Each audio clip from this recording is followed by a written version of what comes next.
Hey guys, welcome back to SL Anime 7. இந்த வீடியோல நம்ம என்ன பார்க்க போறோம்னா Perfect World அனிமேவோட நெக்ஸ்ட் எபிசோட் தான் गाइस பார்க்க போறோம். இந்த அனிமேவோட ப்ரீவியஸ் எபிசோட்லாம் நீங்க பார்க்கல அப்படின பட்சத்துக்கு சேனலோட பிளேலிஸ்ட்ல இருக்கு. மறக்காம செக் பண்ணி பார்த்து வந்து இந்த எபிசோட பாருங்க. அப்பதான் உங்களுக்கு இந்த அனிமேவோட ஸ்டோரி லைன்ஸ்லாம் புரியும். அப்படியே நம்ம சேனலுக்குள்ள யாராவது புதுசா என்ட்ரா இருந்தீங்கன்னா மறக்காம அந்த லைக் அண்ட் சப்ஸ்கிரைப் பண்ணி விட்டுருங்க. சரி ஓகே गाइस, வளவலன்னு பேசிக்கிட்டு இருக்க விரும்பல. டைரக்ட்டா இன்னைக்கு எபிசோட்குள்ள போவோம். போன எபிசோடோட லாஸ்ட்ல நம்ம என்ன பார்த்திருப்போம்? ஹீரோ ஃபயர்களை கண்டுபிடிச்சிருப்பாரு. அப்படியே ரெண்டு பேருக்கும் இடையில கொஞ்சம் சின்ன ரொமான்ஸ் மாதிரி காமிச்சிருப்பாங்க. பட் இருந்தாலும் நம்ம உல்ஃப் வந்து கரெக்டான நேரத்துக்கு எடுத்துருப்பான். ரெண்டு பேருமே கடுப்பா இருப்பாங்க. பட் இன்னைக்கான எபிசோட் அதான் தான் ஸ்டார்ட் ஆகுது. வருணது ரொம்ப ஆசைப்பட்ட போல.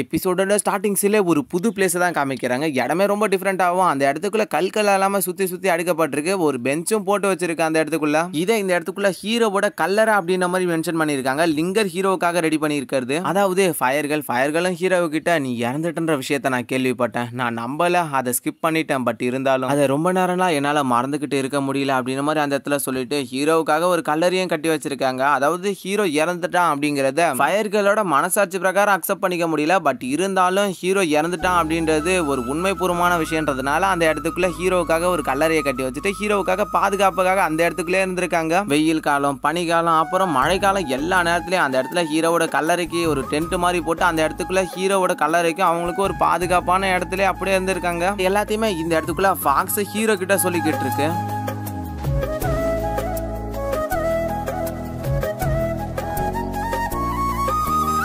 ஃபயர்கள் திரும்பவும் அந்த கட்டல அமைதியா உட்காந்துக்கிட்டு ஹீரோவை பத்தி தான் யோசிச்சு பார்த்துக்கிட்டு இருக்காங்க. அந்த இடத்துக்குள்ளேயே அந்த 4 மிருகங்கள்ல நீயும் ஒருத்தி தானே ஆறு. அதுல இருந்து அந்த ஃபீனிக்ஸுக்கு ரக்க முளைச்சிச்சுல, அதே மாதிரியான ரக்க உனக்கு முளைச்சிக்கிட்டு இருக்கு அப்படின்ற மாதிரி அந்த இடத்துக்குள்ள சொல்லிட்டு கலாச்சது. அவங்க போடா அப்படின்ற மாதிரி அந்த இடத்துல சொல்லியிருந்தது. அப்படின்னு ஹீரோ சைட்ல இருந்து ஏன் நீ அழுதுகிட்டே இருக்க அப்படின்ற மாதிரி கேட்டுக்கிட்டு இருக்கு. அவங்க கண்ணை தொடச்சிட்டு அமைதியா அதை பத்தி யோசிச்சு பார்த்துக்கிட்டு இருக்காங்க. அதே உருவத்துல இந்த இடத்துக்குள்ள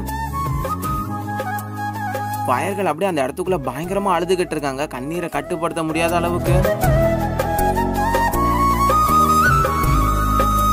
திரும்பவும் ரொம்ப நாட்கள் கடந்து போக ஆரம்பிக்குது. இருந்தாலும் அந்த இடத்துக்குள்ள வெயிட் பண்ணிக்கிட்டு தான் இருக்காங்க. பனிக்காலங்களே வந்துடுச்சு. இருந்தாலும் நீ திரும்ப வரல. உனக்காக அவ திரும்ப வெயிட் பண்ணிக்கிட்டு தான் இருந்தா. இந்த இடத்துக்கு ரொம்ப கஷ்டப்பட்டுக்கிட்டு அப்படின்னு மாதிரி அந்த இடத்துல சொல்லிக்கிட்டு இருக்க ஹீரோவும் என்னால நீ அப்பல் ரிலீமுக்கு வந்து நிறைய கஷ்டங்களை அனுபவிச்சுட்டேன்னு நினைக்கிறேன். இதுக்கு மேல நீ எந்த ஒரு கஷ்டத்தையும் அனுபவிக்க கூடாது. கவலைப்பட தேவையில்ல, நான் நல்லா தான் இருப்பேன் அப்படின்ற மாதிரி அந்த இடத்துக்குள்ள ஹீரோ சொல்லிக்கிட்டு உனக்கு ஏதாவது பிரச்சனைகள் இருக்கு அப்படின்ற மாதிரி கேட்டுக்கிட்டு இருக்கு. அவங்கள அமைதியா இருக்கு. இதோட சீனை கட் பண்ணி வேற ஒரு பிளேஸ் தான் காமிக்கிறாங்க. அந்த இடத்துக்குள்ள ஹீரோ படுத்துக்கிட்டு இருக்க. நீ தான் அந்த வாங்கன்னு சொல்லு. அதுக்கப்புறம் அந்த சியர்ஃபுல் பிளட் லைனை ஓபன் பண்ணுது. அதுவும் நீ தானே, எல்லாமே நீ தானா, எதிர்பார்த்த விஷயம் தான் அப்படின்ற மாதிரி அந்த இடத்துக்குள்ள ஃபயர்கள் ஹீரோ கிட்ட சொல்லிக்கிட்டு இருக்க. ஹீரோ அமைதியா எழுந்திருச்சு சுத்தி இருக்கிற இடத்துக்குள்ள இருந்து வரக்கூடிய அந்த மணி ஓசைகளை கேட்டுக்கிட்டு, அதாவது 3000 உலகத்திலேயே நடக்க போற அந்த போட்டி ஸ்டார்ட் ஆக போகுது. 3000 உலகத்திலே நடக்க போற அந்த கிரேட் வார் ஸ்டார்ட் ஆக போகுதுன்னு சொல்லிக்கிட்டு இருக்கும்போது ஃபயர்கள் நீ அதுல போய் கலந்துக்க போறியா என்ன? இதுல ரொம்பவே ஸ்ட்ராங்கான பல ஜீனியஸ் வந்து கலந்துக்கிறதா நான் கேள்விப்பட்டிருக்கேன். இந்த வாட்டி ரொம்பவே கஷ்டமா இருக்கணும் கேள்விப்பட்டிருக்கேன்னு சொல்லிக்கிட்டு இருக்கேன். ஹீரோவும் நீ ஒன்னும் கவலைப்பட தேவையில்ல. இம்மோர்டல் டெம்பிளோட இப்ப இருக்கிற அந்த ஜீனியஸ் இருந்தாலும் சரி,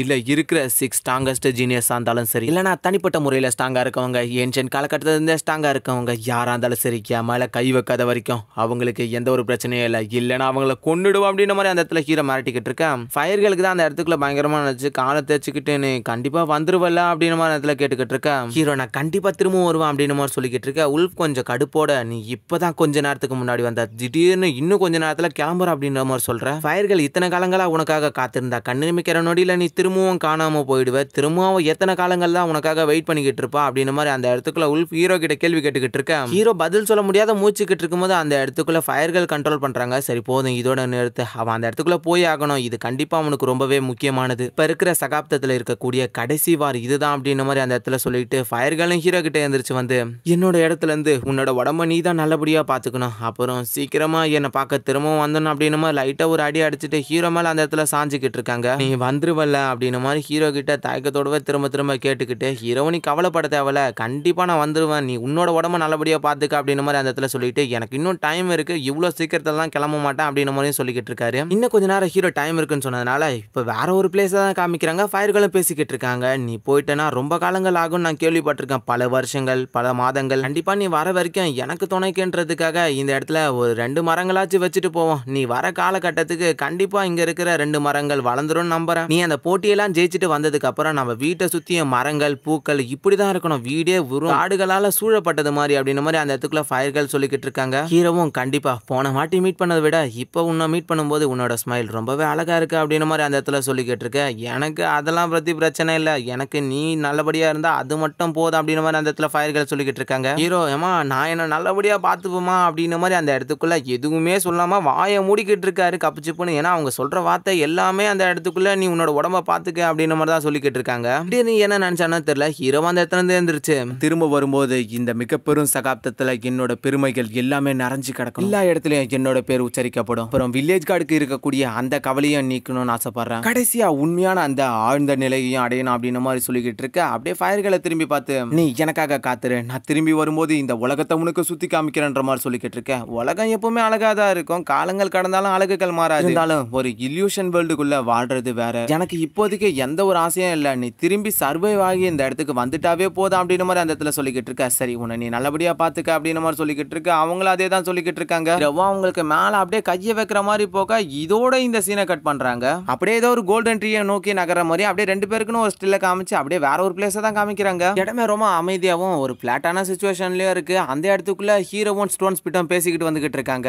எதுக்காகடா என்ன திரும்பவும் இந்த இடத்துக்கு கூட்டு வந்திருக்க அப்படின்ற மாதிரி கேட்டுக்கிட்டு இருக்க. மாஸ்டர் உங்ககிட்ட சொன்னாரு ஞாபகம் இல்லையா, அந்த போட்டியில நாங்க பங்கேற்கணும்னா ஏதாவது ஒரு செக்டோட டோக்கன் நம்மளுக்கு தேவைப்படும் அப்படின்ற மாதிரி அந்த இடத்துல சொல்லிக்கிட்டு இருக்க. எனது டோக்கனா அப்படின்ட்டு ஹீரோ அந்த இடத்துல மாஸ்டர் சொன்னதை யோசிச்சு பார்த்துக்கிட்டு இருக்காரு. நீ இதை பத்தி கவலைப்பட தேவையில்ல, கரெக்டான நேரம் வரும்போது நீ ஏதாவது ஒரு செக்ட்ல இருந்து பெண்டன்ட் எடுத்துட்டு அசால்ட்டா உள்ள போயிடலாம் அப்படின்ற மாதிரி சொன்னது. அப்படின்னா நம்ம வேற ஏதாவது செக்ட்ல ஜாயின் பண்ண டோக்கனை வேணுமா? ஐயோ இதை எங்க போய் வாங்குறது, வேற வழி இல்லையா அப்படின்னு மாதிரி ஹீரோ கேட்டுக்கிட்டு இருக்கான். ஒரு வழி இருக்கு, அதுக்கு ஒரு வழி இருக்கு. சேர்ஃபுல் பிளட் லைனஸ் இருந்தா 8000 பீப்புள்ஸ் போட்டியில கலந்துக்கிறதுக்காக போயிருக்காங்க, பட் எல்லாருமே தோத்துட்டாங்க. இதுக்குள்ள நம்ம ஜாயின் பண்றதுக்கு ஈஸியான வழினா அந்த டோக்கனை வாங்குறது, அப்படி இல்லைன்னா அந்த போட்டிகள் எல்லாமே கடந்தாகணும் அப்படின்னு மாதிரி ஸ்டோன் ஸ்பிட் அந்த இடத்துல ஹீரோக்கு எக்ஸ்பிளைன் பண்ணிக்கிட்டு இருக்கு. கடைசி வழினா அது இது மட்டும் தான், ரேங்கிங் அடைஞ்ச பண்டன்ட்டை வாங்கிட்டு நம்ம ஈஸியாவே அதுக்குள்ள நுழையிறது, வேற செக்டர்ல இருந்து தான் கடை வாங்கியாங்கன்னு அப்படின்னு மாதிரி சொல்லிட்டு ரெண்டு பேருமே இப்போ ஒரு இடத்துக்குள்ள வந்து என்ட்ராக ஆரம்பிக்கிறாங்க. அதுக்கு ஏன்டா இந்த இடத்துக்கு கூட்டு வந்திருக்க, இல்ல இந்த இடத்துல உனக்கிட்ட பணம் நிறைய இருக்குன்னு கேள்விப்பட்டல, அதெல்லாம் அதுல கொஞ்சம் செலவு பண்றதுக்காக வந்திருக்க, செலவு பண்ண நம்ம தூக்கிடலாம் அப்படின்னு மாதிரி சொல்லிக்கிட்டு இருக்க. அந்த இடத்துல யாரோ ஒருத்தர் குடிச்சிக்கிட்டு உட்காந்துக்கிட்டு இருக்காரு. இவர் ஆல்ரெடியே நம்ம பார்த்திருப்போம் ஃபைட்ல. இந்த இடத்துல எதுவும் வியாபாரம்லாம் பண்றது இல்லை அப்படின்னு மாதிரி கத்திக்கிட்டு இருக்கு. ஹீரோவும் ஷாக் ஆகிட்டு இருக்கான். 10 பெண்டன்ட் மெடிசன் தரேன் அப்படின்னு மாதிரி அந்த இடத்துல சொல்லிக்கிட்டு இருக்க. அதெல்லாம் முடியாது, அதெல்லாம் வேல்யூவான திங்ஸுக்கு உன்கிட்ட இருக்கிற 10 பெண்டன்ட் மெடிசன்லாம் 10 நினைக்கிறியா, 1000 வருஷங்களுக்கு முன்னாடி பயங்கர கஷ்டப்பட்டு எடுத்தது, உங்ககிட்ட இப்படி ஈஸியா கொடுத்துட முடியும்னு நினைக்கிறேன். அதெல்லாம் முடியாது, பட் இருந்தாலும் எனக்கு 3 டிவைன் ட்ரெஷர்ஸ் வேணும்ன்ற மாதிரி சொல்ல. கிளவா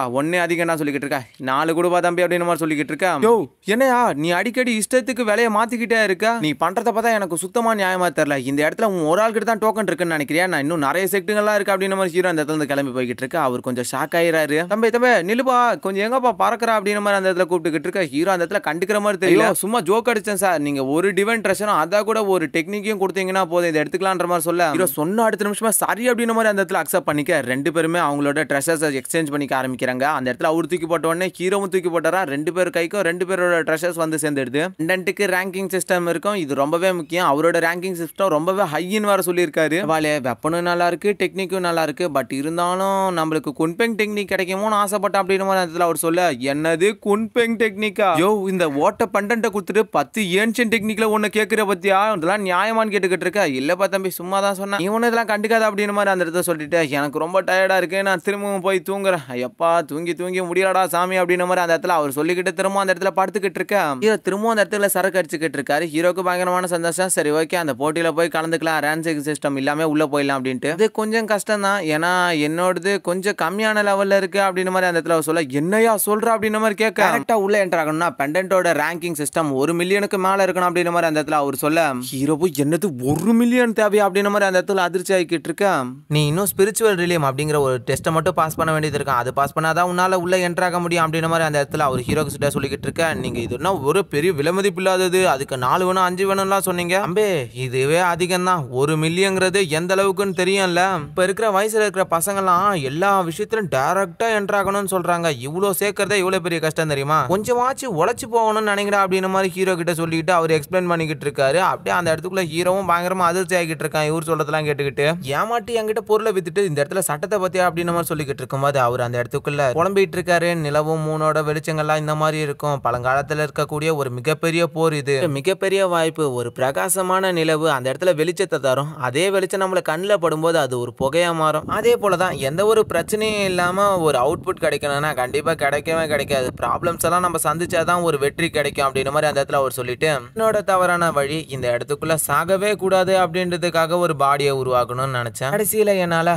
வாழவும் முடியாம சாகவும் முடியாம என்னடா வாழ்க்கை இது அப்படின்ற மாதிரி அந்த இடத்துக்குள்ள அவர் சொல்லிட்டு சிரிச்சுக்கிட்டு இருக்காரு. சைட்ல இம்மார்டலிட்டின்ற ஒரு வாட்டையை போட்டு உடச்சு போட்டாரு அந்த இடத்துக்குள்ள. ஹீரோ என்னது இம்மார்டலிட்டியா அப்படின்னா குன்பெங் செக்ட் அப்படின்ற மாதிரி ஹீரோ அந்த இடத்துல யோசிக்க, இவ்வளவு நேரம் திருட மாதிரி பார்த்த அந்த ஹீரோ அந்த இடத்துக்குள்ள அவர் வந்து ஒரு வியப்போட பார்த்துக்கிட்டு இருக்காரு. அந்த மனுஷன் அப்படியே அந்த இடத்துக்குள்ள தூங்கிட்டாரு. ஹீரோ அந்த இடத்துக்குள்ள அவருக்கு மரியாதை செலுத்திக்கிட்டு, நன்றி சீனியர் நீங்க பண்ணத ஹெல்ப்புக்கு, அப்புறம் நீங்க பார்த்து ஜாக்கிரதையா இருங்க அப்படின்னு மாதிரி சொல்லிட்டு ஹீரோ அந்த இடத்துல வந்து கிளம்பிடுறான். இதோட இன்னைக்கான எபிசோடு முடியுது. என்னன்னு தெரியல, மனுஷனை ஃபர்ஸ்ட் ஜோக்கர் மாதிரி தான் காமிச்சாங்க. பட் இருந்தாலும் ஹீரோவே கடைசியில மரியாதைலாம் செலுத்திட்டு குன்பெங் செக்ட் அது இதுன்னு இழுத்துட்டாங்க. இவர் நடுவில் கூட ஒரு வார்த்தையை சொல்லியிருப்பாரு, குன்பெங் டெக்னிக்கா இருக்குமோ அப்படின்ட்டு. இன்னும் அடுத்த விஷயங்கள்லாம் என்னென்ன நடக்க போகுதுன்னு தெரியல. அது மட்டும் இல்லாம முக்கியமான விஷயமா போட்டி இன்னும் 2 நாட்களுக்குள்ள தொடங்க போகுது அப்படின்ற விஷயத்த சொல்லியிருக்காங்க. நான் உள்ளுக்குள்ளார சொல்லல, அதனால தான் வெளியே சொல்றேன். சும்மா வெறித்தனமா இருக்குமான்லாம் கேட்டீங்கன்னா எப்படி இருக்கும்லாம் எனக்கு தெரியல. போக போக பார்ப்போம். சரி ஓகே கைஸ், பலவலன்னு பேசிக்கிட்டு இருக்க விரும்பல. இன்னைக்கு எபிசோட இதோட முடிச்சுப்போம். நெக்ஸ்ட் ஒரு நாள் எபிசோட்ல சந்திப்போம். அது வரைக்கும் பை கைஸ்.